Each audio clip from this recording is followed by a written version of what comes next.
So in this case, I need us to consider our revision as we are to have our revisions for April 2024 exam. We have got a full paper that you're going to consider.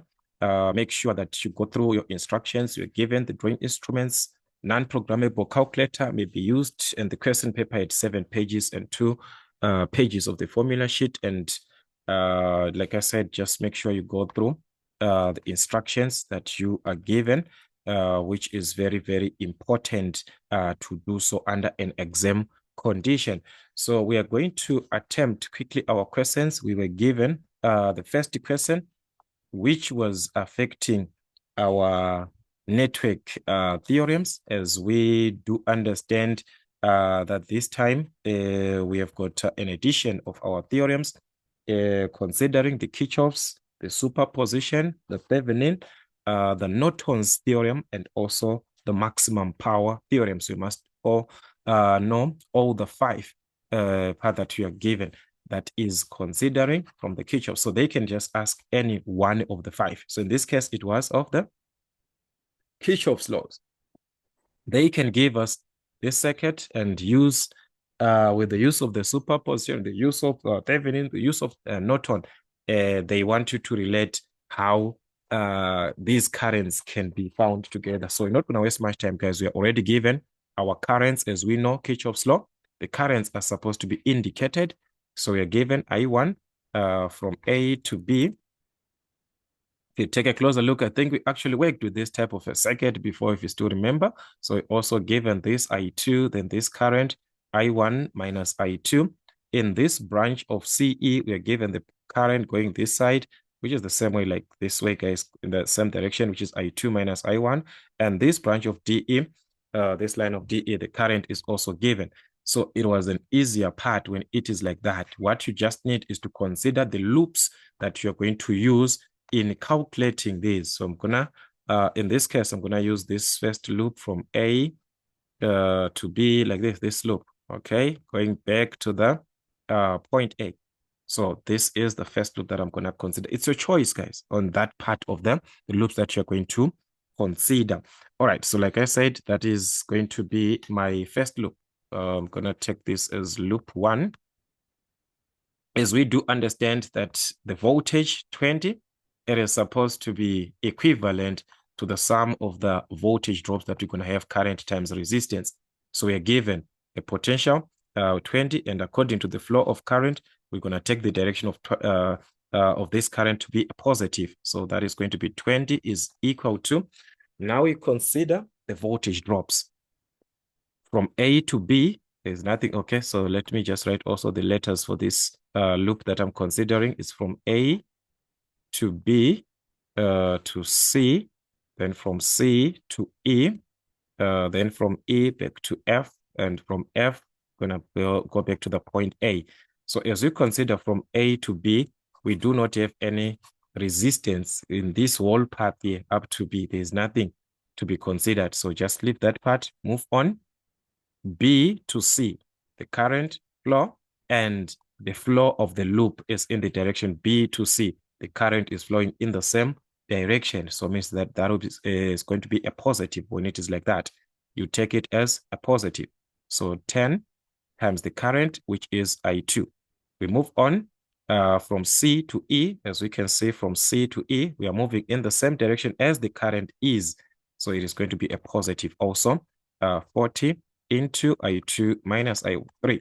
So on this part, you're going to expand your brackets and then collect the like terms. So expanding this bracket, you're going to use the 40 to expand the whole of this bracket. That is multiply each and every term by 40. 40 times I2, that was going to be 40 I2, 40 times minus I3, which is minus 40 I3. And in this case, you can consider your like terms, the part of I2 and I2 added together. That's 10 plus 40, which is 50. I2 minus 40 I3. So there we have got our first equation. We can also write this as 50 I2 minus 40 I3 like this is equal to 20. Just starting with the unknown values on this side, but it's just one and the same. So this is our equation 1. From that loop that we had, just leave it like that. then consider also another loop. So it's up to you. You can consider the external part of the loop from A to B to C to D to E back to the point A. It's up to you. Or you can consider from A to B to C to D like this. Then back to that A. Guys, the way that you move, it's up to you. It is because you want to maintain the source that you're given of 20 volts, if it is like that. But if you can, guys, the Kirchhoff's law, the voltage part is on a closed loop. This B, C, D, this one, it's a closed. This one is also closed. So you can consider that. Why bothering ourselves like going all that way? So you can consider just like this, okay? I talked about this, if you still remember, from our Kirchhoff's, that we can consider this loop. So I'm not gonna opt another way. I'm gonna have that way so that you also do understand it properly. So loop 2, I'm gonna take it this way, from the point B like this. It's a closed loop going back like that. That'll be our loop 2 from B to D to the point C and back to the point B. This is the loop that we are going to consider, okay? So considering this loop, we're gonna consider our voltage drop, just like what we had, this, the supply equal to the volt, but we do not have the supply. We do not have a voltage here. In this closed loop, there's no voltage. So you take that as a 0. So the voltage is 0 there. Then you take the voltage drops now. Okay, as we move from B to D, is the current moving in the same direction? From B to D, it is moving in the same direction. So that's a positive. 20 into I1 minus I2. Okay, then we move on from D to C. Let's check what is happening from D to C. As we move from D to C, we are opposing the direction of the current. Check, the current is moving this way as we are going the other way. So we are opposing. So that is a minus 30 I3. Okay, so that's minus 30 I3. Then we move from C to B. Okay, as we move from C back to B here, we are also opposing. The current is moving this way as we are going the other way. So that's a negative there. So negative 10 I2. Current is I2 there. So that's negative 10 I2. You're opposing. So that's a closed loop. You can form an equation like that. And you simplify, guys. It's not that always you must focus with the 20. And you end up now focusing, having other loops that are confusing you in the movement. You can avoid that and move with one that you want. Any part that you understand, you can even maintain, as long you maintain the concept that you understand, but anything that opposes the direction, take note, is just a negative, as long it opposes. So if the voltage is not given, that's a 0. So you still have the same answers. All right, so let's expand. That's 20 multiplies I1, that's 20 I1, and it multiplies minus I2, that's 20 I2. Remember, this is current 2, that's a minus there. Okay, minus 30 I3 is also, it's already out of the bracket, and the 10 I2 is already out of the bracket. So let's consider collecting of the like terms. There's only 20 I1 there, so it's going to be 20 I1. Then the I2, there's 20 I2 and 20 I2 there. Minus 20 minus 10, that is going to be minus 30 I2. Then you're left with minus 30 I3. So this is what we are going to have as our second equation. So we can just write, this is 20 I1 minus 30 I2 minus 30 I3 is equal to 0. All right, that's our second equation. Okay, let's leave it like that. You move on to another loop. So in this case, I'm going to consider this other loop here. It's a closed loop, as long as it's a closed loop, guys. Yeah, I don't want to consider there's something that is a lot of things. I'm just going to take this one. It's a closed loop like this. C, D, back to that E. So you're going to consider our loop 3 as from C. Why are we having another loop? Because we've got 3 unknown values. You see, there is current 1, current 2, current. There are 3 unknown values. So you must have 3 equations. So loop 3, which is from C to D. So it's going to be from C to D to E and back to the point C. This is the loop that you're going to take. Are we having a voltage in this? We do not have. So that's a 0 there. Is equal to the sum of the voltage drops, current times resistance.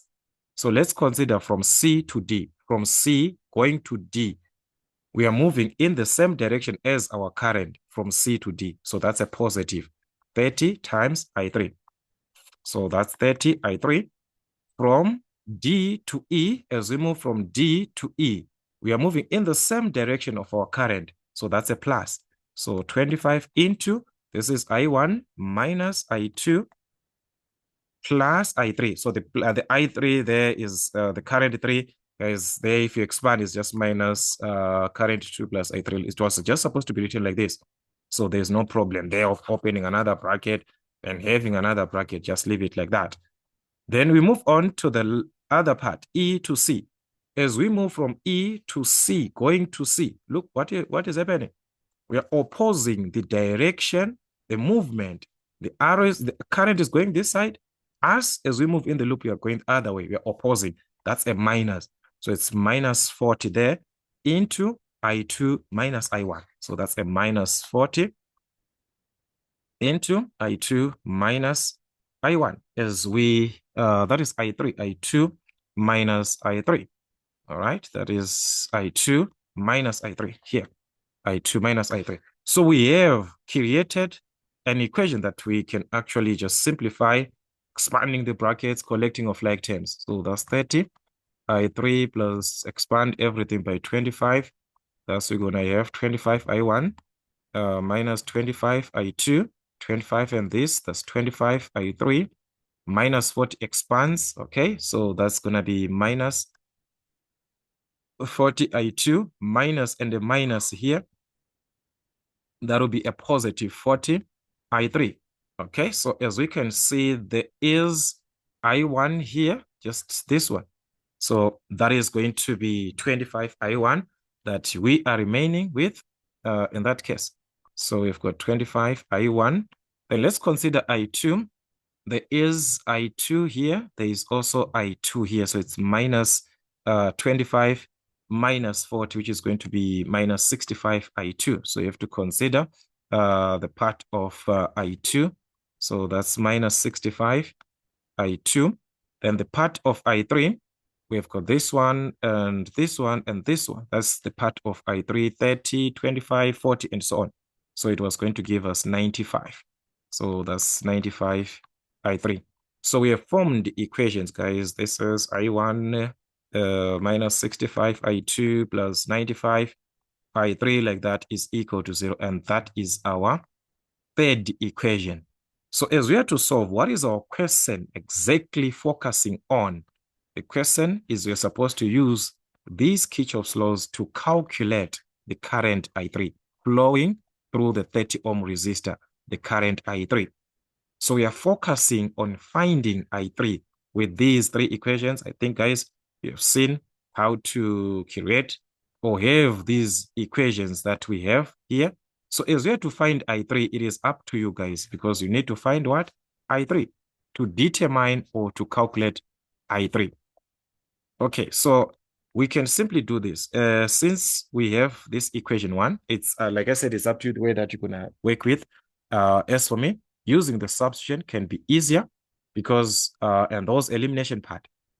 From equation 1, there is I2 and I3. There are two currents there to be considered, I2 and, so it is easier for just make I2 the sub. We are not supposed to remove I3 because I3 is the one that we need, remember? I3 is needed. So you're not supposed to remove that. You're supposed to work with I2, okay? So let's work from equation 1. So from equation 1, we are going to make I2 the subject. Make I2 subject. Okay, so it can be easier because you'll be left with I3. So if you make I2, remember your equation 1, it was like this. Your equation 1 was given as 50 I2 minus 40 I3 like this is equal to a 20. So we want to make I2 the subject. So we're going to take the 40 this side so that it becomes a positive. So meaning to say 50 I2 is equal to what? Already there was a 20 there. We take the minus 40 that side, it becomes a 40. So that's plus 40 I3. What is it that we need? We need to make I2 the subject. So you divide by 50 each and every term that you are given, each and every term.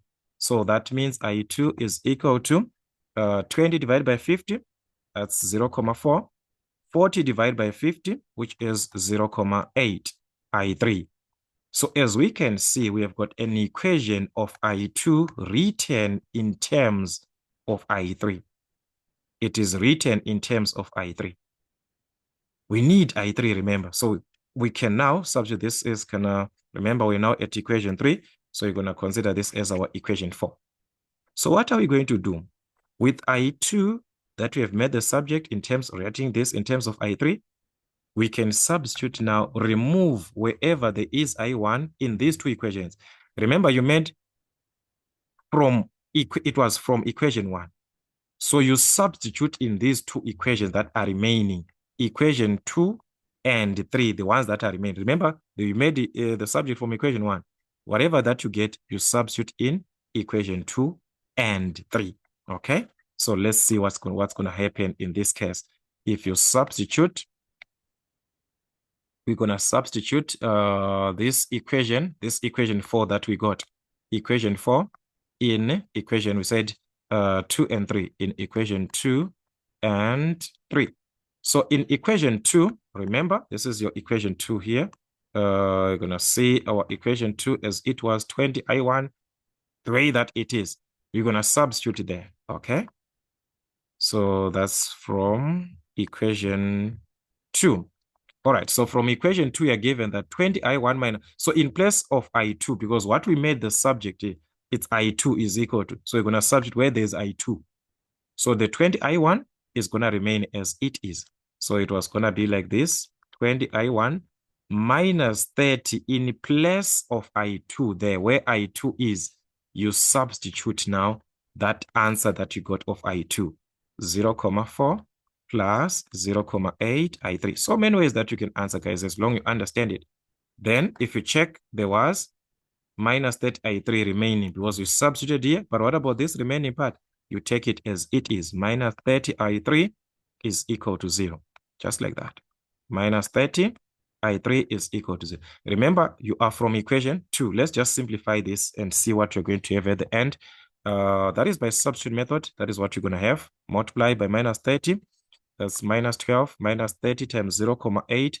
That's minus 24 I3.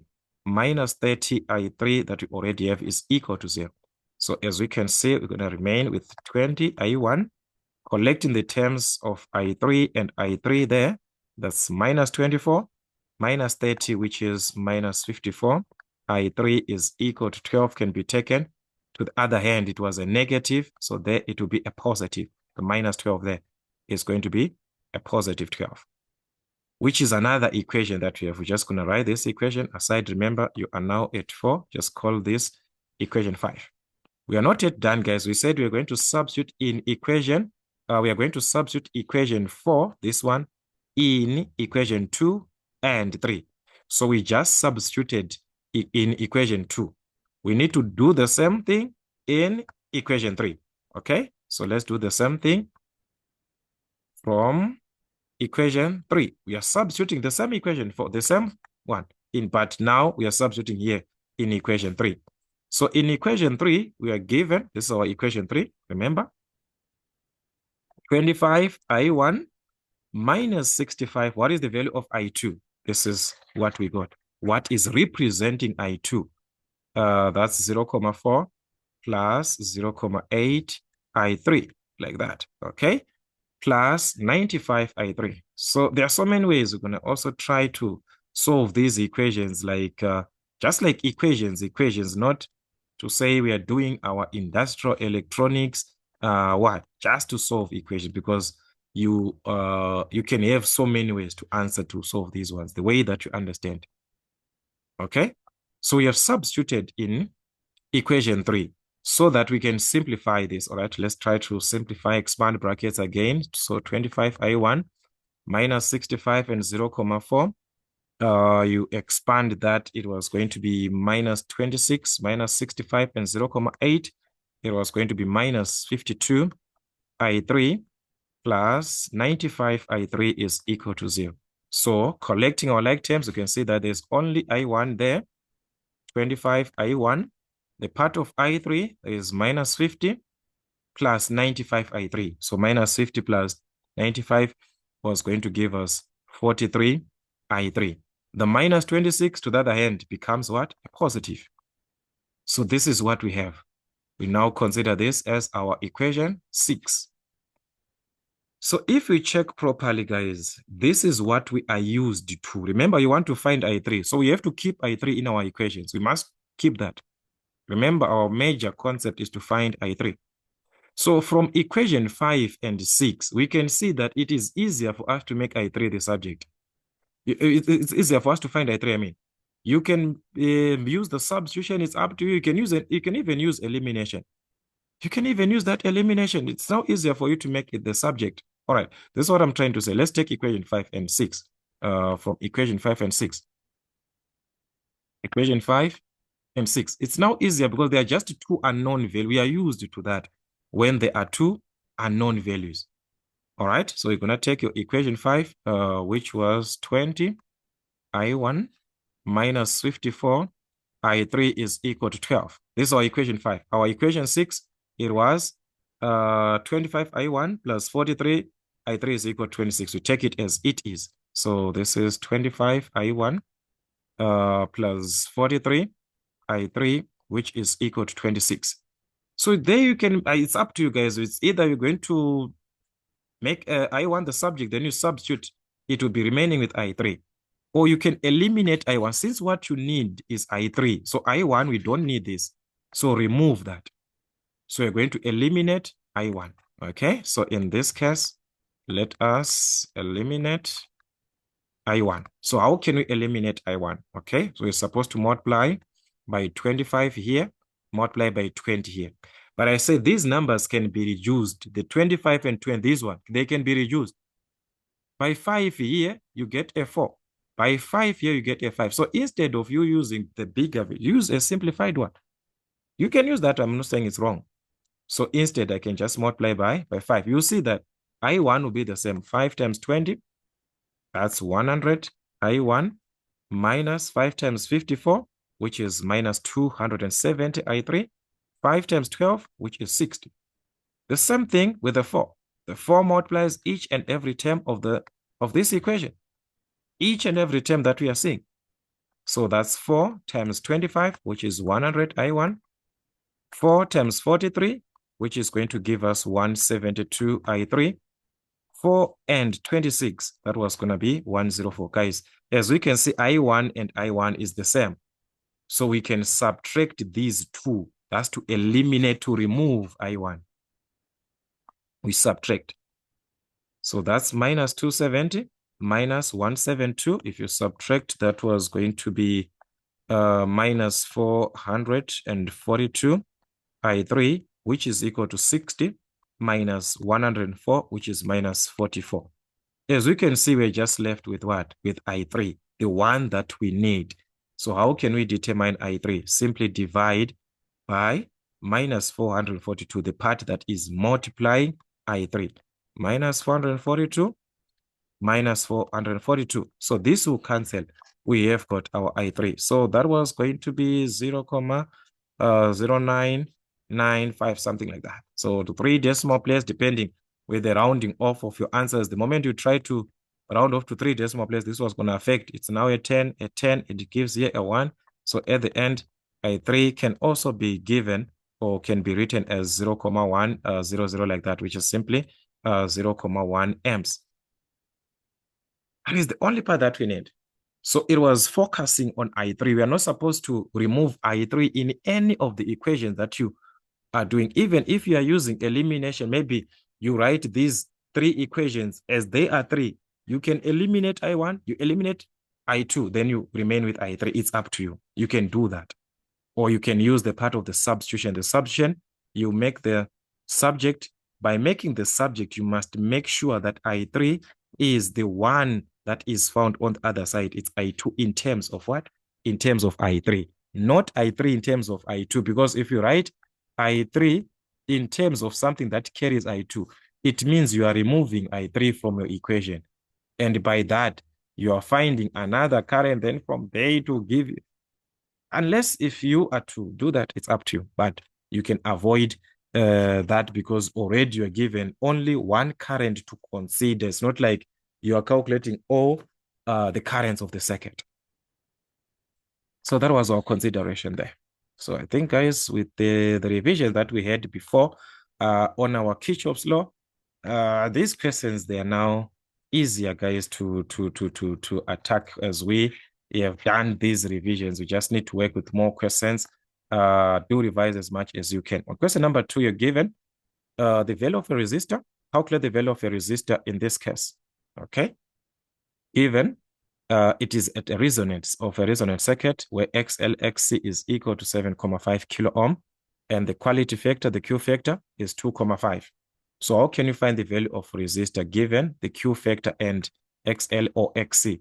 Remember, Q factor is equal to what? The reactance over what? Over the resistance. The reactance, it can be XL, it can be XC. That's the reactance there. So what you need is the resistance. So just make resistance the subject. So you're going to cross multiply.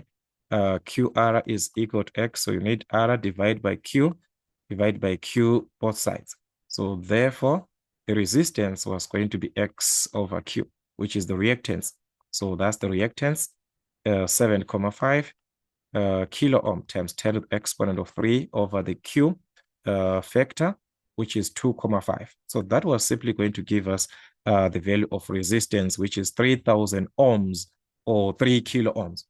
Okay, so this is part of your AC. We talked about that. So I think if you go through your revisions, the basic introduction of each part, I talked about that now. So you're going to consider it. On 2.2, study the circuit diagram shown in Fig 2 below and calculate the following. 2.21, the total impedance of the circuit.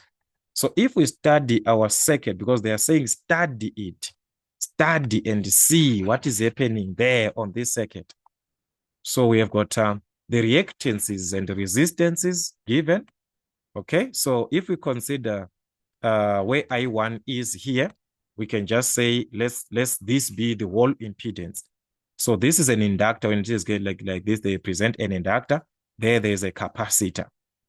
So there is resistor and an inductor. Remember, guys, our J notation. Remember our J notation, where there is a resistor in the impedance is given as R plus JXL. Capacitive, it is R minus JXC. So in this case, considering Z1, where current 1 is, let's just say this is our Z1. Z1 is going to be the this one, because the combination of the two, the resistance and that reactance of the inductor, but the inductor carries a positive. So if that of an inductance was supposed to be R plus JXL, what is the resistance? That is 8 plus JXL, the inductive reactance, which is 15. So that was our Z1. But remembering that, we are still studying our circuit, guys. We are still studying. I just want you to know this. Remembering that our Z1, since we are supposed to have other calculations, it must be both rectangular and also in polar form. So you must do the conversions for that Z1 to be in polar form. Remember your conversion, this one on your calculator, just going to convert to polar form. I talked about these conversions, so it will be best that you go through the introductions. So that's shift to polar form. We are converting to polar form 8, then separating the 15, that's shift, close bracket. We have got our 15 in that case, all right? That is our 15. Okay, close this bracket. We are going to have the value of R, as we do understand polar form, it is R and theta. So our R there was 17. The theta, the angle that we are given, it will be 61.28. All right, so that's 61.2, 61.928. Okay, that's 928 degrees, which is in ohms. That's our Z1. Like I said, we are still studying our diagram in that case. We are still studying it. I2 is affected by these two. That is, we're going to consider this as our Z2. So Z2 is a comparison resistor and a capacitor. And I said where a resistor and a capacitor is, it is going to carry a negative, R minus JXC. So meaning to say our Z2 was going to be R, the resistance, 6 minus JXC, the reactance of the capacitor. It carries a negative, this one. So you're going to do the same conversion, guys, on your calculator, just like what I did to polar form. And you get this in polar form, which was going to be 11.662 at an angle of minus 59.036 degrees. All right, that is our Z2. We still have another impedance. If you check here, they connected a capacitor there. There's a capacitor at the end in series to the whole combination of a parallel that you see. There is something that is in series there, a resist. I mean, where we are given a capacitor. Remember, a capacitor, it carries a negative. We do not have a resistor there. There is no resistor that is given. We do not have a resistor there. So Z3 from the resistance, that's 0 there. Minus, because we have a capacitive, so it's minus JXC minus J12. Remember, a purely capacitive, it is just that reactance as it is with an angle of minus 90 degrees. Purely capacitive, the angle will be positive 90 degrees. So there the angle, even if you use your calculator for that conversion to polar form, this is what you get. So we're having these impedances, Z1, Z2, and our Z3. How can we calculate the total impedance from there? We can see that the total impedance is as a combination of one, the parallel combination, this one, combined with the Z3. So we have a parallel combination combined to Z3. So the question is, how are we going to find this? Because ZT, it is supposed to be the parallel combination plus Z3. You can use that as it is direct in the calculator, or you can just find your parallel combination, all right? Let's just focus on finding the parallel. I explained on another class where you can simply find everything as it is at once, okay? Let me explain another way, this time of just finding ZP aside, then you add to the answer that you're going to have. Remember, in parallel, product over sum, Z1 being parallel to Z2. So that means that's Z1 by Z2 over Z1 plus Z2. As we deal with the J notation, complex numbers, it is very, very important that you consider how the numbers are given. A product is best to be given in polar form. Addition, I said this must be in rectangular form. So meaning to say, you are simply going to use this direct as it is, meaning our ZP, so that we can just properly substitute the values we're seeing here. Our Z1 in polar form. Remember, it's product. So we need Z1 in polar form here. Z1 in polar form. 17 at an angle of 61,928 degrees times Z2 in polar form again, was this product, or Z2 in polar form. That's 11.662 at an angle of minus 59.036. So this is what you're going to have. Then all this part divided to Z1 plus Z2, which is addition now in rectangular form, addition. So we're going to take Z1 in rectangular form. That was 8 plus J15 plus our Z2. It was 6 minus J10. So this is what we have. So you see that it is easier for us to work with these conversions because if you consider, remember the product, polar form, you multiply the numbers together, you add the angles. If you're given R1 and R2, you multiply R1 and R2 together, the angles, you add theta 1 and theta 2. If they are in polar form, you add them, theta 1 plus theta 2. So this is R1, R2. You multiply them like this, the angles, you add them. So it was going to be 17 times 11.662.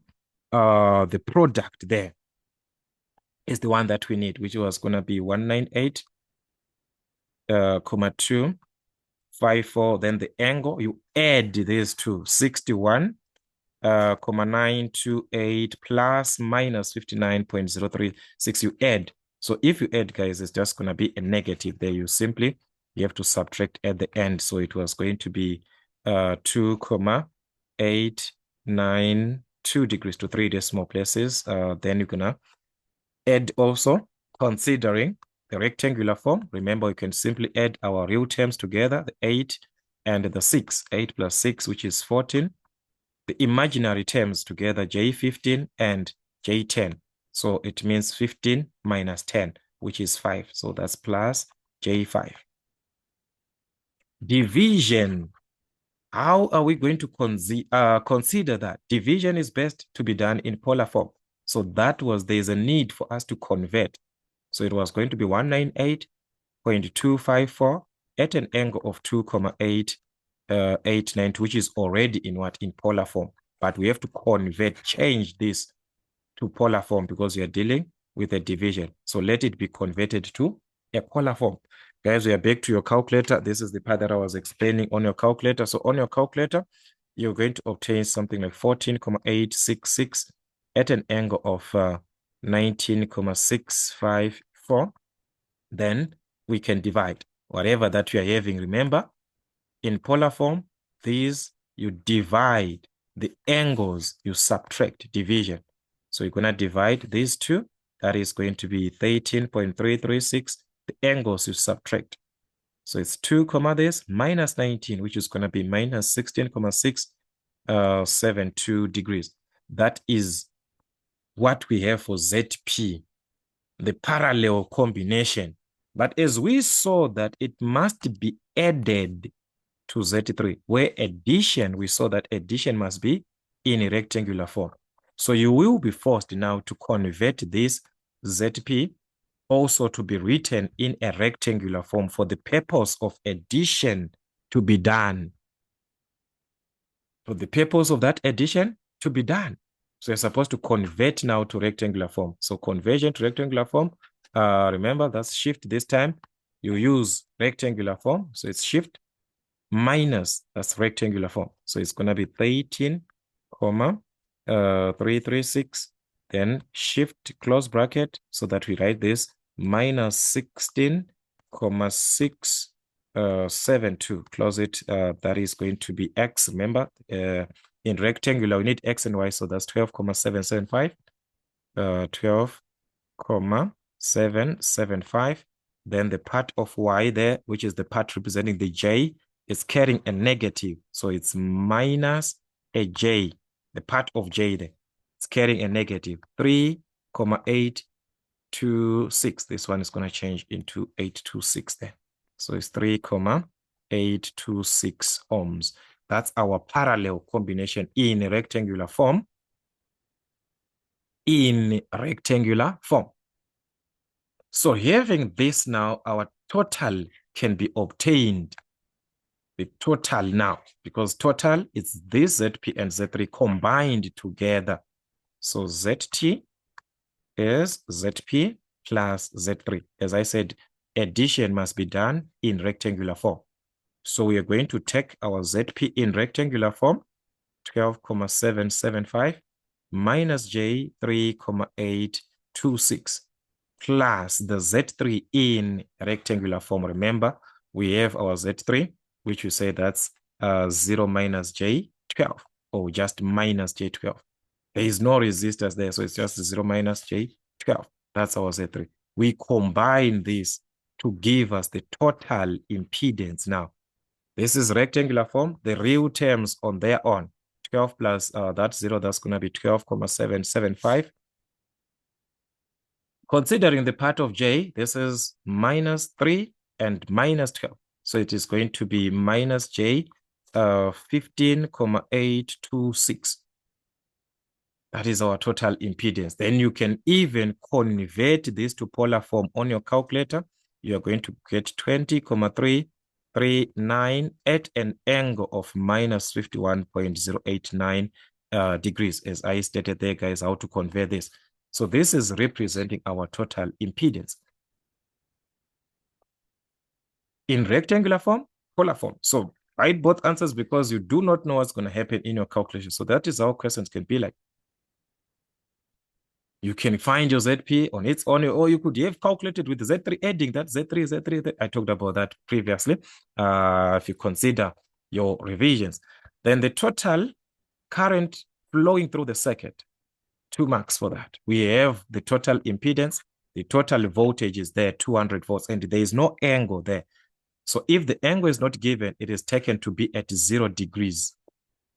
Remember how to calculate the total current from the total impedance. Okay, so that's 2.22. So the total current is simply the total voltage over the total impedance, where we are given the total voltage, it was 200 volts. But like I said, since the angle is not given, you take that to be at 0 degrees over what? The total impedance as it is. We calculated that's 20,339 at an angle of minus 51.089. So with this, you're going to obtain the total current flowing. That's divide these two. In this case, if you divide, that was going to be something like 9,833. Then the angles, remember, polar form, subtract. So it's 0 minus minus. So that's a minus and a minus, which is going to be positive 51.089. That is our current. So considering this, your polar form, this and that. So you just need us to go through our revisions as we have stated these introductions, each and every part separately now. So you can go through each and every topic. That is the most important part for you to consider in your revisions. So I want us to check another part also, which is, let's see what we have. I think we are done here on the first part. So considering this part, let's see what we are having. On another part we are given. Question number 3, use characteristic curves to show the different operating principle of the following diodes. So we need to show, okay, the first part, it was 3.11, a varactor diode, okay, then a tunnel diode, and so on. All right, so this is what we're gonna have, guys. Considering a varactor diode, we are going to notice that is when a standard PN junction diode is reverse biased. In that case, it is be in a reverse bias manner, where the capacitant effect is now operate in the reverse bias. So we're just going to have our voltage in the reverse side, and this is our capacitance. So this is our reverse bias voltage, and this is our capacitance. That is the curve, how it's going to be like. Remember, the question is asking you for the characteristics. Okay, so that is what we have when dealing with a varactor diode. So you just need to go through also your revisions, guys. Sometimes they can even ask you even to show for the properties. They can ask you for the symbol. We just need to make sure that we do revise on that part. Remember, the symbol can be given in different ways. We can have our symbol also in this manner, something like this. So they can ask you there for anything on a varactor diode. We just go through the notes also. Then we move on to 3.1. 2, they wanted you to indicate for a tunnel diode, as we do have that a tunnel diode is simply a semiconductor device with a negative resistance zone. So this is what we're going to have up to the peak point, then up to the valley point, which is the characteristics of the semiconductor, going to the PN junction, which is the normal part, guys, that we are used to, the part of our PN junction diode. As we do understand, our PN junction diode can be silicon, it can be a germanium, so it will be having different breakpoints that we're going to have. Is it going to be at operating points? Is it going to be a 0.3 for germanium, or 0, depending with what you're given, 0.6 for a silicon, or it can be 0.7 depending also with the textbook that you are having. So that is our forward bias region that we are talking about, to say where is the voltage, the forward voltage drop, what is that, where it is operating at. Then the reverse bias region, showing the reverse breakdown voltage. So like I said, guys, we just use the ones that you are used to, depending also with the textbook that you are using. So that's it, guys, for this. It was going to be 9 marks. So it was just to show different operating principles of this, the characteristic curves. That is what you were being given, considering these diodes. So they can ask anything about this. All right. On question number 3, calculate the value of the temperature of the junction diode in degrees Celsius. All right. We do know that the temperature is supposed to be calculated in what? In kelvins, according to the formulas that we have when dealing with our diode equation, okay, from our Boltzmann's equation, because we are given the junction potential, which is the voltage, okay, the forward current, which is given I in this case, and also the reverse saturation current, which is given as IS. Remember, this part that we have, the temperature, this I, and they are taken from our diode equation, the current part, where we are dealing with Boltzmann's equation, where I talked about this also. I talked about this, actually, I talked about this. But anyways, let's just have our question into consideration. Remember, it states, if you've forgotten this, guys, also you are given this. I'm just going to also just try to bring you through the formula sheet. The constants, you will be given all that on your Boltzmann's constants we are given. And if you consider the formulas, right, gonna consider somewhere there on top, right, where these ones, but I'm just gonna write this formula, guys, just for the sake of time, but it is here. That is on top here. We are supposed to have our formula. All right, so if you check here, they gave you the part of the diode equation. From that IS, the forward current is given by this formula. Then we talk of another formula, considering when you're calculating the resistance, forward resistance. But as we are focused with the forward current, where we are given forward current and that saturation reverse current. So this is the formula that we are supposed to put into consideration. And like I said, the K that we are given and the electron charge, you're also given these two. So you're not going to worry about that. All right. So let's just have our formula and substitute our values. All right. So as we saw from this formula, that's 3.2. I'm just going to try and have it here. So 3.2, we can say that I is given as, it's going to be IS, that's into e to the exponent of QV over NKT, like this, minus 1. And the temperature there that you are calculating from this formula is in Kelvin. Like I said, in kelvins. But they need it in degrees Celsius. We're going to say that. But guys, we see where the temperature is. Let's just try to make it the subject of the formula. From where it is, let us make T the subject. Okay, so let's make T the subject and see how it is going to look like. We can divide by the current IS both sides. So it's going to be I over IS is equal to e to the exponent of QV over NKT minus 1, like this. So the minus 1 was going to be taken to this side so that it becomes a positive, like this, plus a 1 is equal to e to the exponent of QV over NKT. All right, let's go back to our mathematics. Remember, we're in N4, and in our mathematics N4, we deal with the E. How do you get rid of the E? You introduce a ln, both sides. So introduce a ln and a ln that gets rid of this E. So we are going to have the ln of I over IS plus 1, like this, plus 1. All right, so this is equal. The moment we introduce, it's a ln, it's a log. This one, the log. You drop the exponent. You're now back to the laws of your logarithm. So it will be QV like this over NKT. You drop that exponent and you remain with the ln of E, where we do understand that ln E is equal to what? Ln E is equivalent to a 1.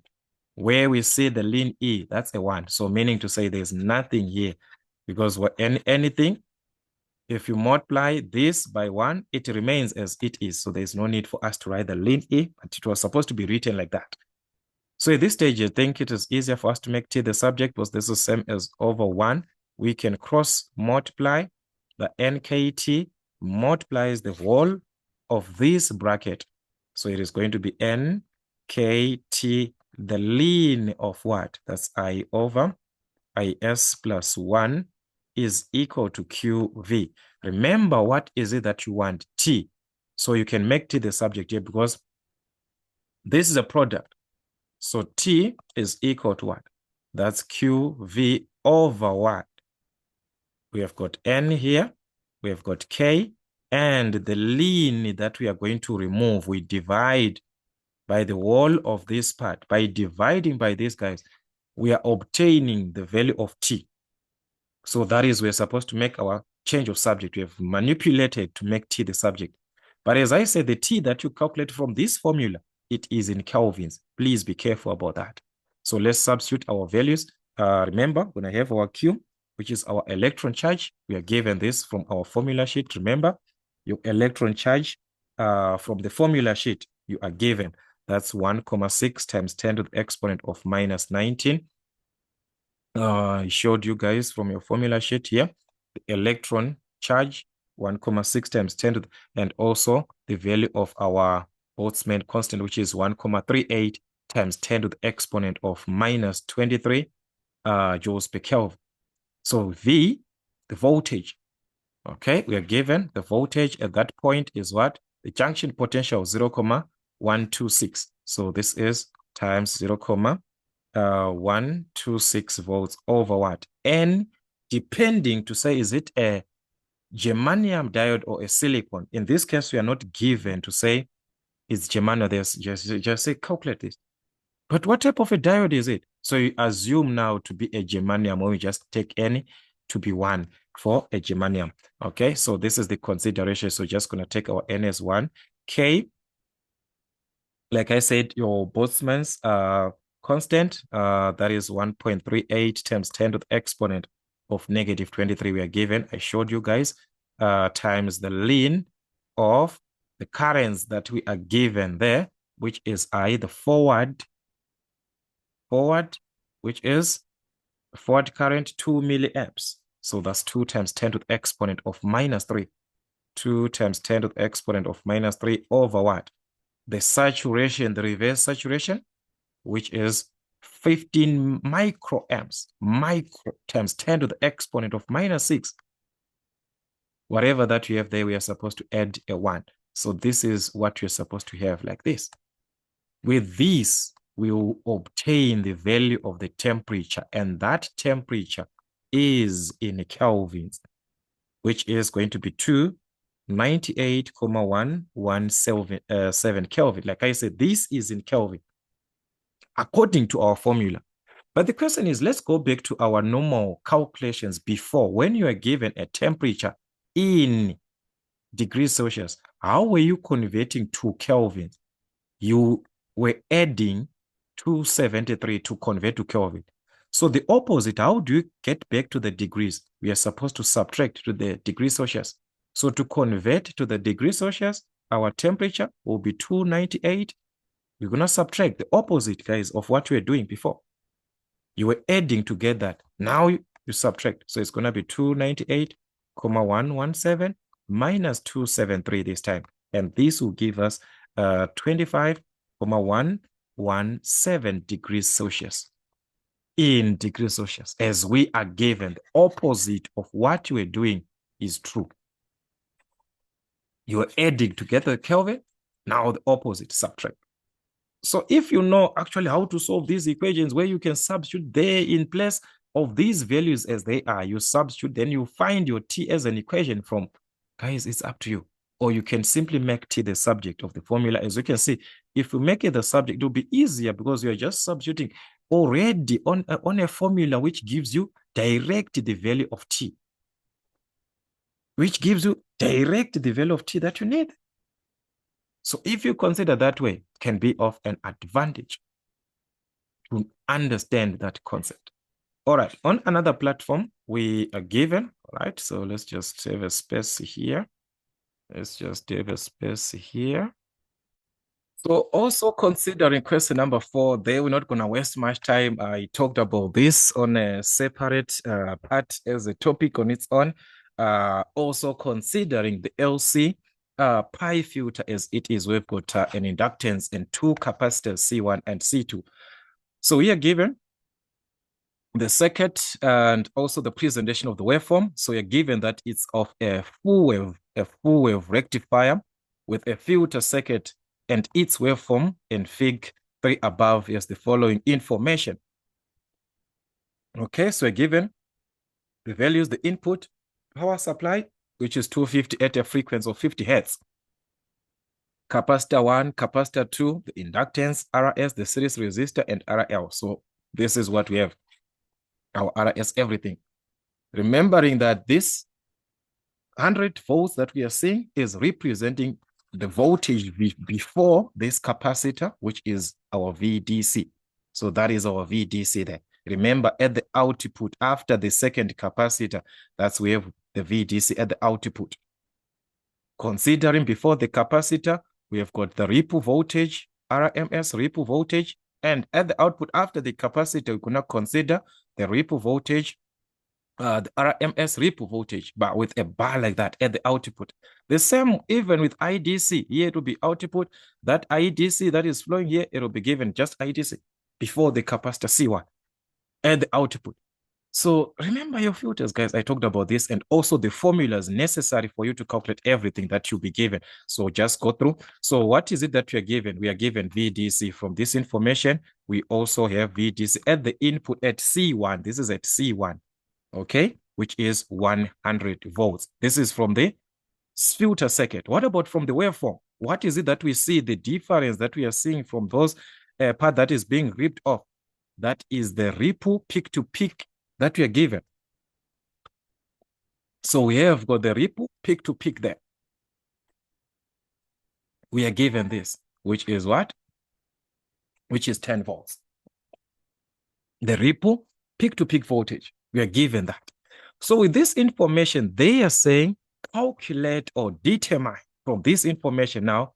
All right, where is our question? That's question 4. I think there's a page, guys, that is actually missing here. This is question 4, supposed to be having a certain page here. All right, but in that case, it was supposed to be the voltage that is across. Let me check for that one because there's no way.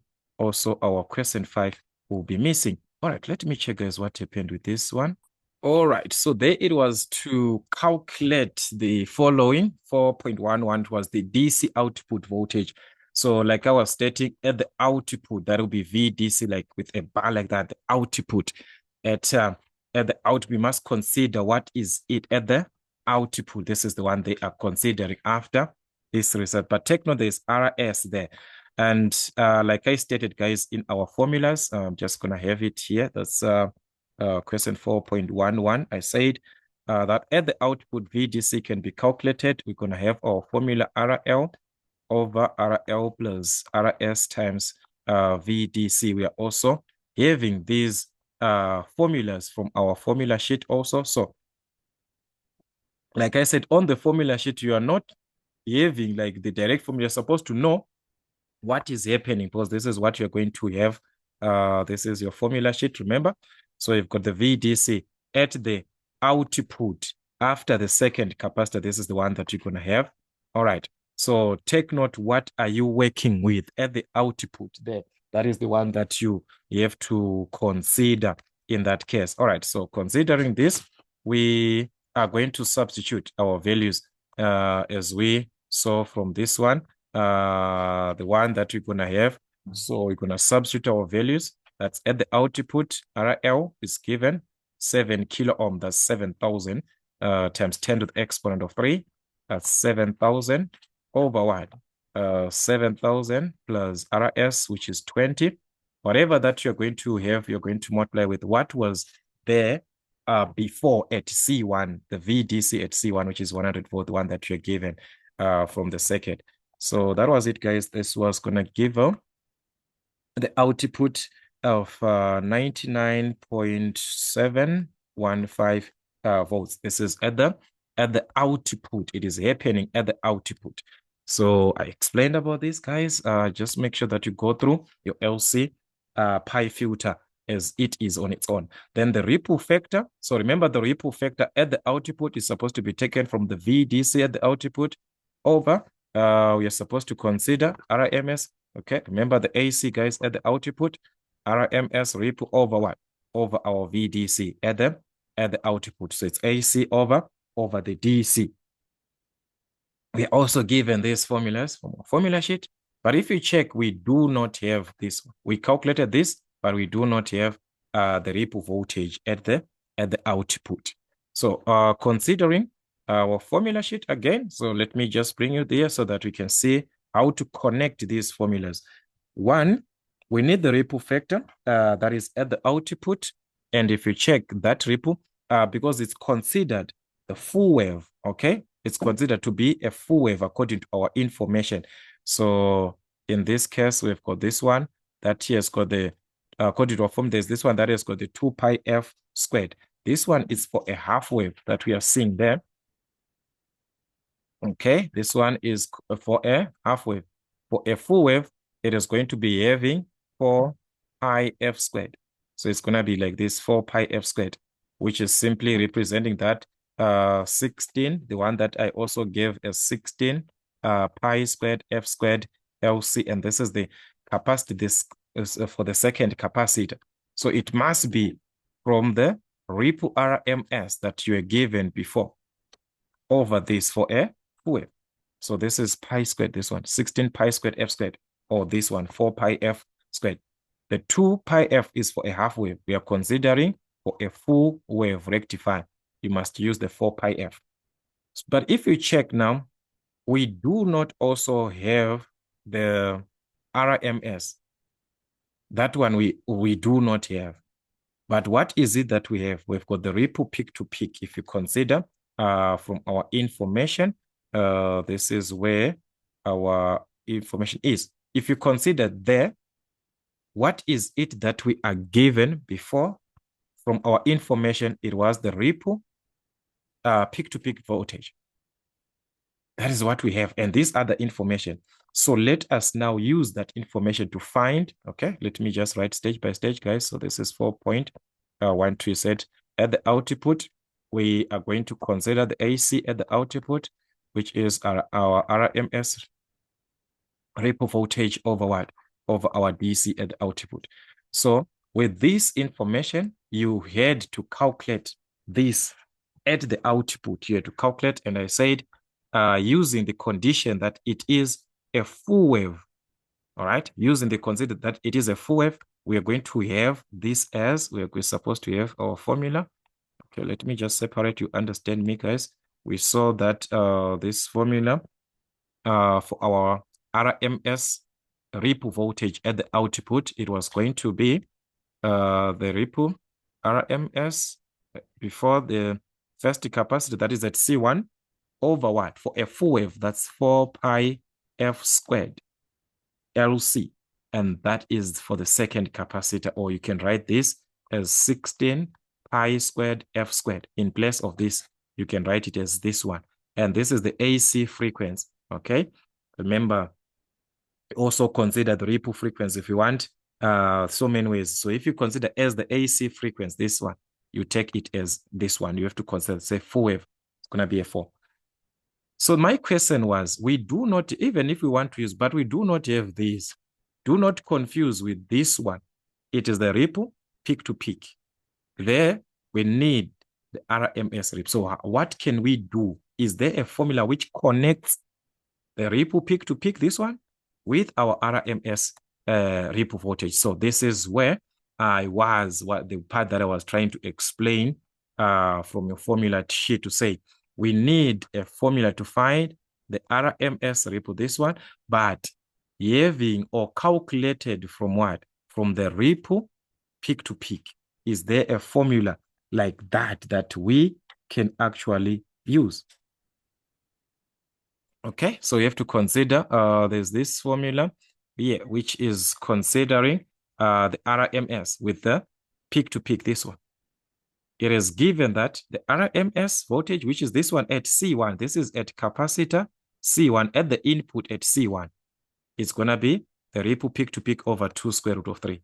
So with this, we can now calculate our RMS voltage, which will help us to calculate the one for the output. All right. So we saw that this VR, the ripple RMS voltage from the peak to peak ripple voltage that we are given is going to be like this over 2 square root of 3. So we are going to substitute that. We have it. That is our 10. So that was going to be 10 over 2 square root of 3, which is going to give us something like 2,887 volts. Like I said, this one is the ripple RMS volt, which is at C1 at the first capacitor. So this one, the one that we need is at the output, at the second capacitor, at the output. That is where we have these values with a bar like that. So since we have this, we're just going to substitute, but not forgetting that we are dealing with a full wave. So the full wave part there has to play a role now when you use the 4 pi squared or using this as 16 pi squared like that. So it's going to be just substituting 2,887 over what? That is 4 pi squared, 4 pi f. 4 pi times the frequency. Remember, the frequency was at 50 hertz, 250 Hz to 50 hertz. That is our AC frequency there, the AC frequency. Okay, times the inductance value. Inductance, we are given 1,5 and C2, 300 microfarad. So that is inductance, 1,5 henries, and the capacitance for the second capacitor, because this is at what? At the output, at C2, at the output, where the output is. So the capacitance, it was 300 microfarad times 10 to the exponent of -6. So this will give us the ripple voltage at the output, which was going to be something like 0,01625 or something like that. You can also write this as 160 to millivolts times 10 to the exponent of 3, 1, 2, 3. So it can be something like 16.25. You can also write this as 16.25 millivolts if you want. This is the output AC voltage, which is our ripple RMS. So with this, guys, we can calculate our ripple factor. So therefore, our ripple factor is going to be what? The answer that we got here, 0,01625 over what? The VDC at the output. Remember, that's the one that we calculated, the VDC at the output. That was 99,715. So this was going to give us the ripple factor at the output. So it was going to give us a lot of zeros, guys. 0, it was going to be 0,001,6296 something like that. So you can just write like a number to the power of certain number, like okay, just like 1, 2, 3, 4, 5. There are 3 zeros, actually not 4 zeros, but 3 zeros here. So let me remove another one. So it's supposed to be like this. So you can actually write as 1, 2, 3, 4 here at this comma there. So it's going to be 1,62. The 9 is going to change this into a 3. Okay. So that's times 10 to the exponent. How many commas? 1, 2, 3, 4. We move to 4 commas, so to the exponent of a -4. That is the condition that we can actually have our answer as. Like you can even write like the way that you understand, guys, or you can just have it this way. Presentably can be fine.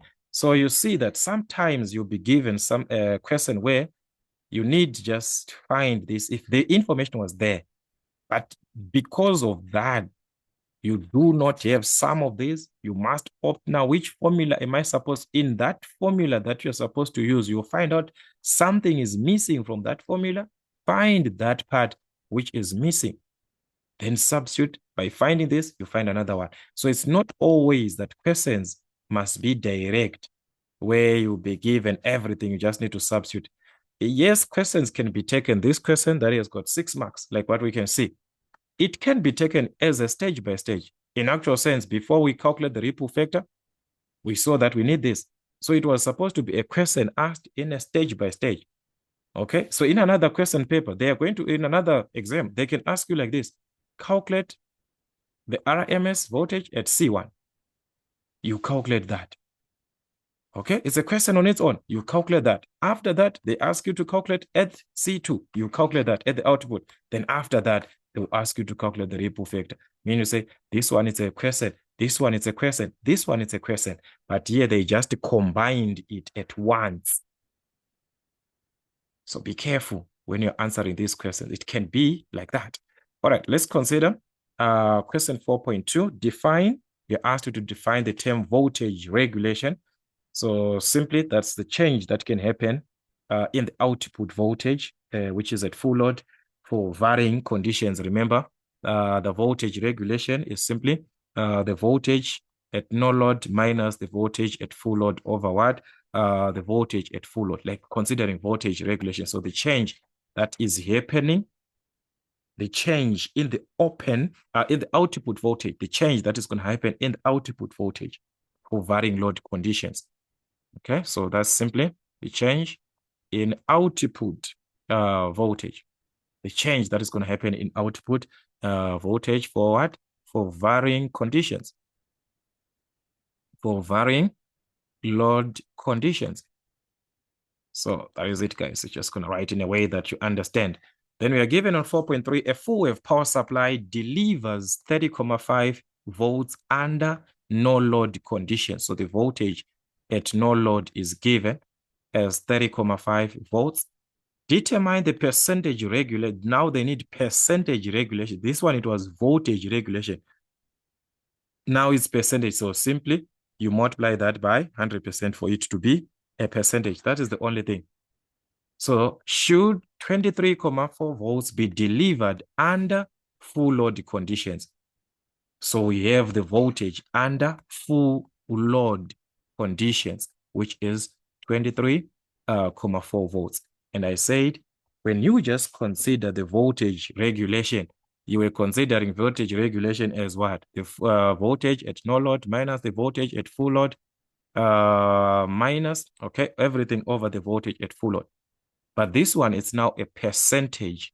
So what is it that is going to happen? You simply multiply this by 100% for it to be a percentage. So that's it. At no load, 30.5 minus at full load, 23.4. You're also given these formulas in your formula sheet. So just substitute into the formula, then multiply by 100%. Your answer will be a percentage.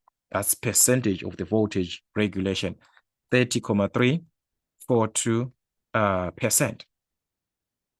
So they asked you a definition before. Now they want you to use that part of the definition to answer this question that we are given there. So it can be like that. Can be like that. All right, let's consider question number 5. There it was 3 marks, 2 marks to make 13 marks on question 4. Then question 5, you are given.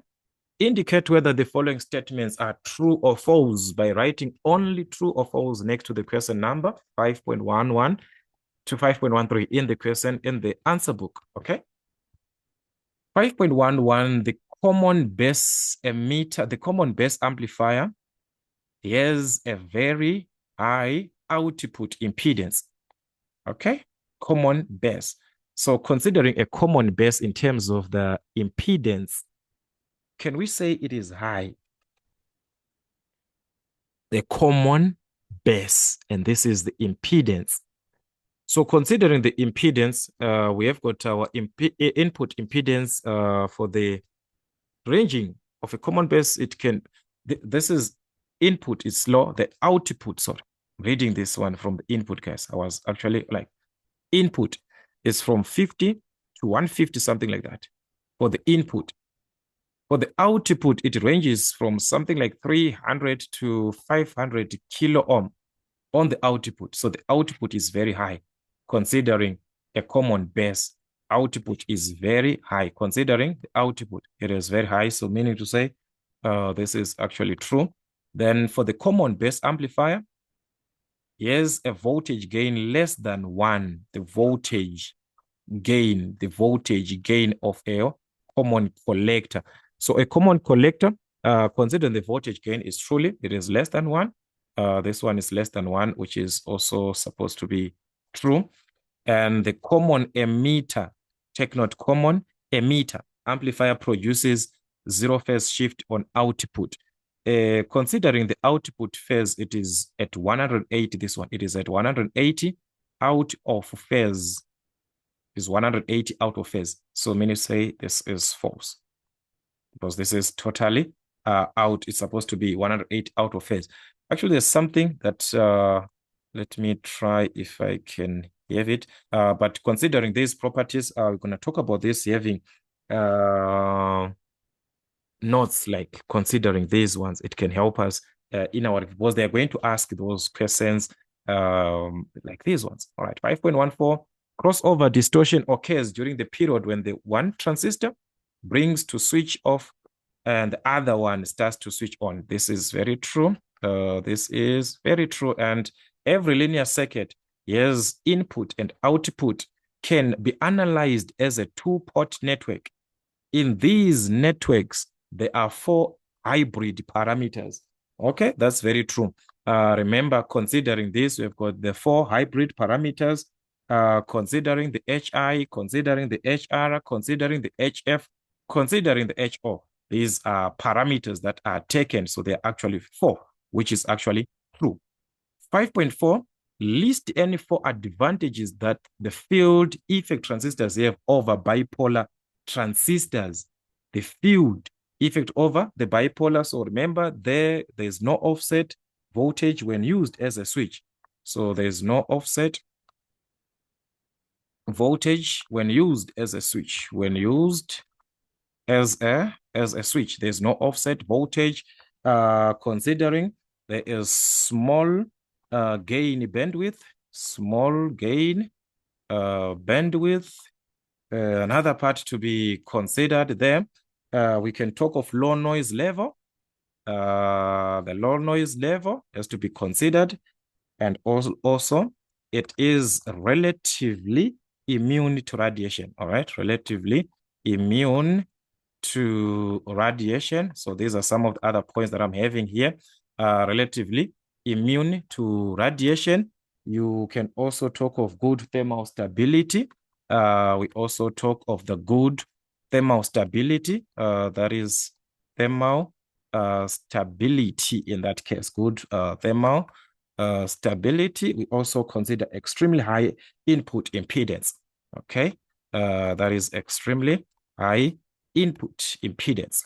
Okay, considering the impedance is extremely high. So these are some of the advantages that we can actually have considering that we are working with advantages. Then 5.3, if you consider 5.3, we are given the AC measured, they were given at the base of a common emitter is, and we're given the current and the output voltage measured at the collector is, then calculate the voltage gain. We have got voltage and current, guys. This is a mistake. I think it was supposed to be volts there because that is a mistake. It's supposed to be voltage in order for you to have the voltage gain. So there, guys, we do not know like what was supposed to be our question there, because these are supposed to be like voltages to be considered. But we talked about like these common like calculating of the voltage gain, guys. Just make sure you go through your notes also as well.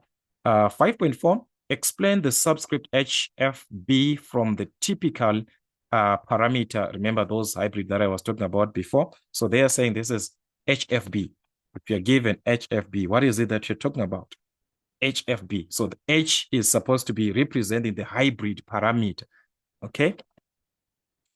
That is the hybrid parameter that you are referring to. The F now is the one for the forward current gain.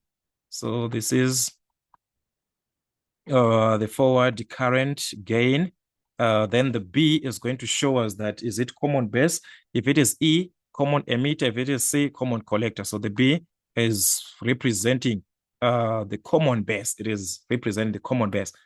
So in an exam condition, guys, the actual part there was supposed to be like when you're calculating the voltage gain on this question, you can consider that the voltage gain is supposed to be taken from V out over V in. V out over V in. So if you're given these voltage, guys, you have to consider what is on the output and what is on the input in terms of the voltage.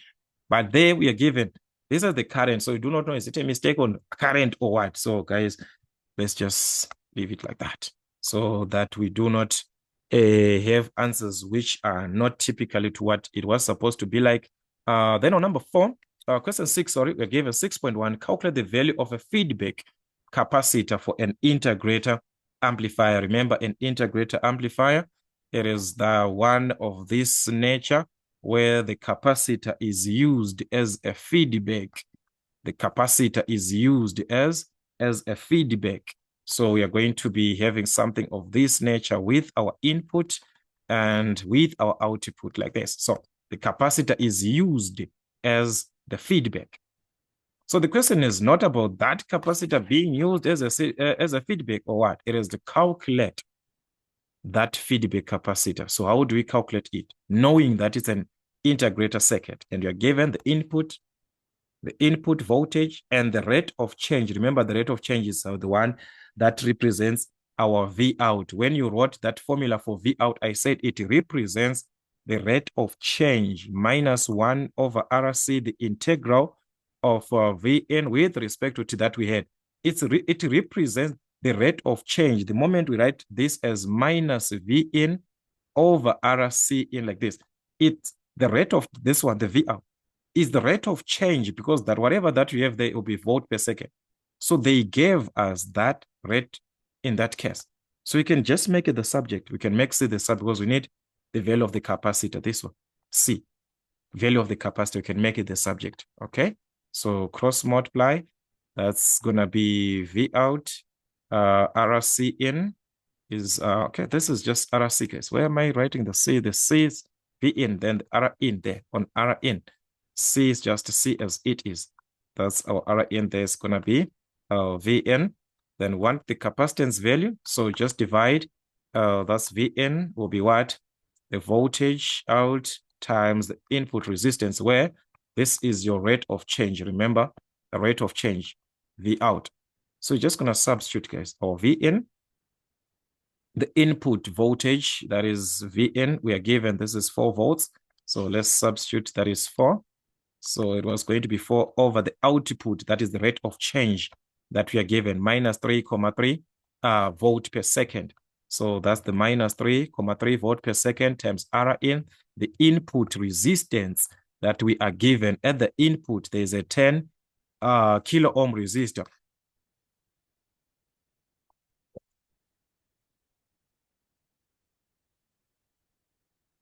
So we have got a 10 kilo ohm resistor to the exponent of 3 like this. So that was going to give us the capacitance value. And like I said before, if you are writing capacitance, guys, it's microfarad. We expect values like that, microfarad, this and that. So to convert to the microfarad, multiply by the opposite, 10 to the exponent of 6, your answer will be in microfarad. So by this, whatever that you're going to have here, if you multiply by 10 to the exponent of 6, it will be in microfarad.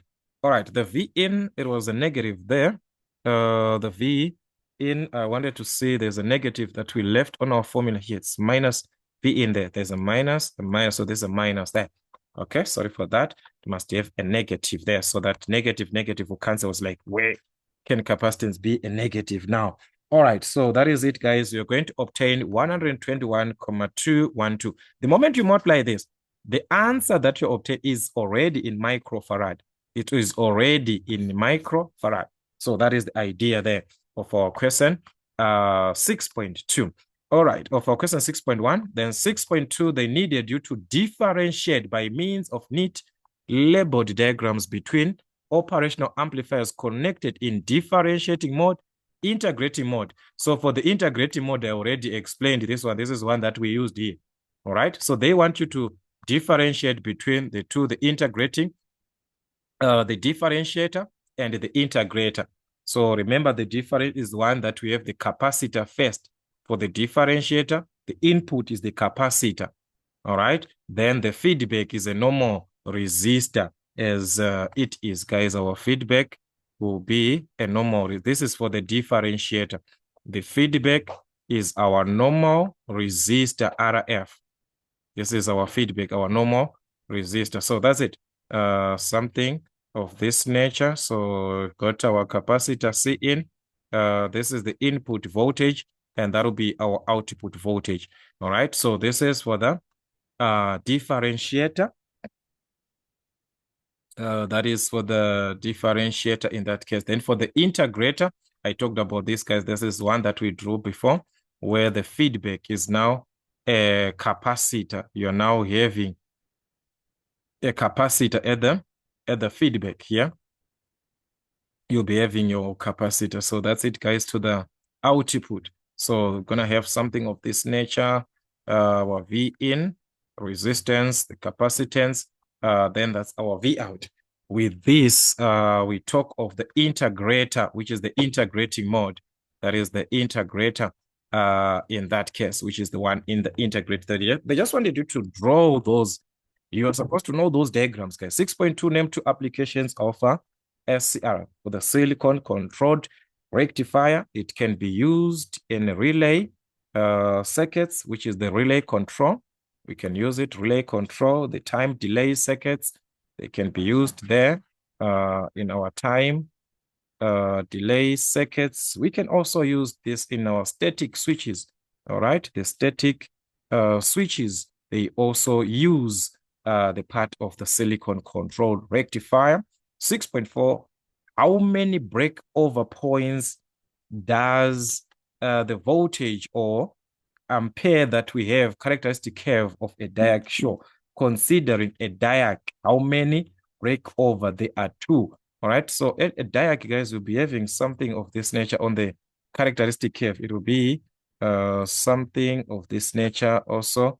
We have this, we're going to talk about this actually on our topics, each and every part. So there is a breakover voltage, and there is also a breakover voltage. So there are two. They are saying how many breakover point does the voltage or ampere characteristics show? So for the voltage, there are two.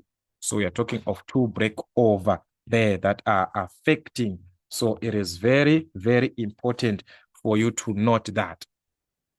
This is for a diac. Okay, we are considering the diac.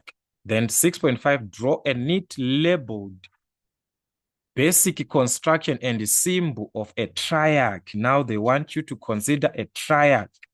Okay, they want you to have the symbol first. All right, so remember the symbol, guys, of a triac. You'll be having something like this. On a symbol, you'll be having something of this nature where this separated. You're going to have the gate on this other connection. All right, let's just have it this way. All right, so to this point, and we're just going to have another like a triangle like this, guys. I just hope you will see this, guys. You see now this thing of I was just supposed to show you in a manner that maybe you can understand much better. I need the part to join the gate here. So it's just going to be something like this.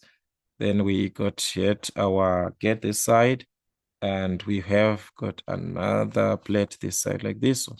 All right. So that is what you are supposed to have dealing with a triac, as we've got the main terminal 1 and the main terminal 2. So that is what you're gonna have. This is our main terminal 2, the main terminal 1, and this part representing what? Representing the gate. So this is for the symbol. All right. Then considering the part of the construction, we're gonna have the part of the main terminal 2 on top, something like that. Let's just have it this way. So we're gonna have our N1, and that will be positive. Considering our N, then we're gonna have positive. Then this is something like this. All right, the terminal here and another terminal. So if we consider that is what we are going to have in this case, we're gonna present, okay, let's just have this positive, all of this region. Okay, it's just gonna be our positive, negative, positive. All right, so that's it, guys, and that'll be our N1. This just N and N, the negative. So we're gonna consider main terminal 2 and the 1. They can ask just to draw. They can even ask for the characteristic curves and so forth. So just make sure, guys, you go through all these applications of each and every part as we had it in our syllabus. Like I said, if you go through now, you see that we are working with each and every part, introduction of each and every part. So if it is not covered, then it shall be covered. where each and every part is going to be shown so that at least you understand as you are going to be revising alone. 7, list 3 factors to be considered when transducer is chosen to perform specific function. You have to choose a transducer. One, you have to consider the physical condition in which the transducer would be used. The physical condition, the quality that must be measured, the quality that is supposed to be measured. What kind of transducer would be suitable? All those. All right, 7.2, give the full description of the terms PTC, NTC, also differentiate between the effect of this concept on resistance and temperature. So as we do understand PTC, that is the positive temperature coefficient, where we do have our resistance and temperature. With the positive temperature, it will be like this. As temperature increases, resistance is increasing. That's PTC. And NTC opposes in another way. That is where we have our NTC. As the temperature increases, the resistance is what? The resistance is decreasing. So like I said, PTC representing what? Positive temperature coefficient. Positive temperature coefficient. That's coefficient. Positive temperature coefficient. All right, coefficient. That's guys. All right, coefficient there. There's E. Then we have got the NTC, which is the negative temperature coefficient again. Okay, that's coefficient there. So that is what is happening. So this one, the negative, as temperature is increasing, as we can see, the temperature is increasing, but the resistance decreases. So temperature is increasing, resistance decreases. Positive temperature coefficient, temperature is increasing, resistance is also increasing. All right, so I think that can help. 7.3, briefly describe, explain the principle of operation of the above circuit diagram, application of a capacitor used to measure a liquid. Explain the principle of operation and provide, a circuit and provide a circuit diagram. Application of a capacitor used to measure liquid. When a capacitor is used to, that is the capacitive transducer used to measure the level of a liquid. So that is of this nature when the capacitor level, considering the capacitive transducer to measure the level of a liquid, we are going to have our presentation in that case, where we are going to have our capacitor C1 connected in bridge to the AC. There's a bridge network, so the capacitor is part of the bridge, okay, which is used to measure the liquid. So the capacitor plates are isolated from the container and reach from the top to the bottom. When the liquid level rises, the liquid which serves as the dielectric changes the capacitance between the plates. So the change in capacitance is actually telling us the level of the liquid. So that capacitance can be used because as the level is changing, the capacitance value is changing. The change in capacitance is detected by the bridge, amplified, and an indication of the liquid level is observed to the what? On the indicator. When it is being amplified, then we can see what is represented there on the indicator after being amplified. So it is read from the bridge, amplified, then we see the output, what is representing that corresponding value that we are given there.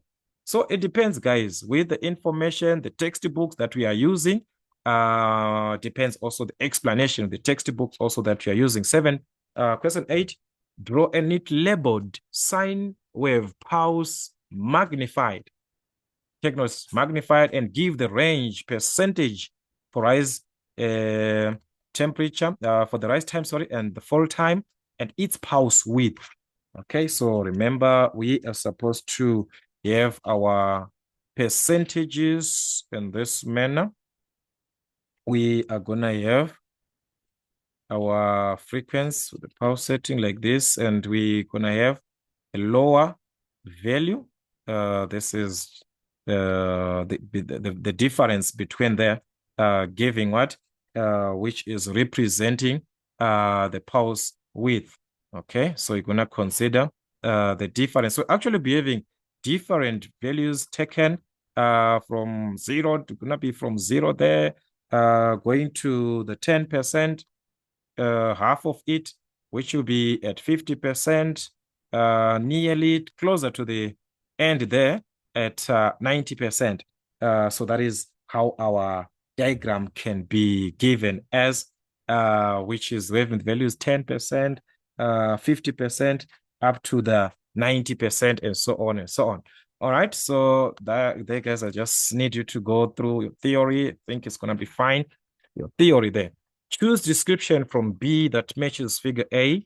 All right, so column, and we are given like this is A 8.21, where we are given an electromagnetic deflection. Here we have got electro. So they are saying the column B, what is it that is happening? They're giving like one set of vertical deflection does not contain deflect. Okay, they're like corresponding to that. So which one was going to correspond to 8.21? So you see that 8.21 for the electron deflection that we are seeing, which is electron beam generation. This is electron beam generation. It goes with the B. The electrons that control grid are diverse and attached towards the acceleration at node 1. Electron beam generation, that is the major part that we are going to have, that is affecting the anode 1. Electron beam generation, that is electron beam generation, which is the one. That is exactly what I wanted there. 8.22, if we are to consider, that's an electron deflection, deflection with X deflection. In this case, if you consider, this is horizontal, so that is X. So which one is going to correspond? That is one set of vertical deflection, does not contain deflection plates, which is true, does not contain this. All right, so this was going to be B, and this was going to be A. And 8.23, we have got now considering the electrostatic deflection, but using the X here, consider the X-axis. So which part is going to correspond? Plates cause horizontal deflection used in oscilloscopes. That's actually true on D. So guys, we're going to match these answers there until the one that you'll see, guys, is the one that is appropriate there. So that's 8.24, which was going to be an electrostatic focusing. Electrostatic focusing, that is, electrons are accelerated toward the screen and simultaneously brought to the sharp focusing by system in 3 anodes, which is actually true. I was checking with another textbook, and I was seeing that they removed this part from that textbook from the new syllabus. I don't know what actually happened, but I don't know. Like electrostatic deflection, that was gonna be this, as you can see here, we have got the Y plate. So the vertical deflection is produced by means of an electrostatic field between 2 plates, which is actually true on F. And the other one, having also the Y deflection, but it's an electromagnetic deflection. This one, that was gonna be one set of horizontal deflection. It does not contain the deflection plates, which is actually true. Okay, so that is, just go through your notes, guys. This theory, they need you to also have your book aside, understand also what is it that they're explaining, so that you can take your answers corresponding exactly to your diagrams. You know your theory, guys. So that's what we had, guys, from our April revisions. Just gonna work out more revisions as we move on.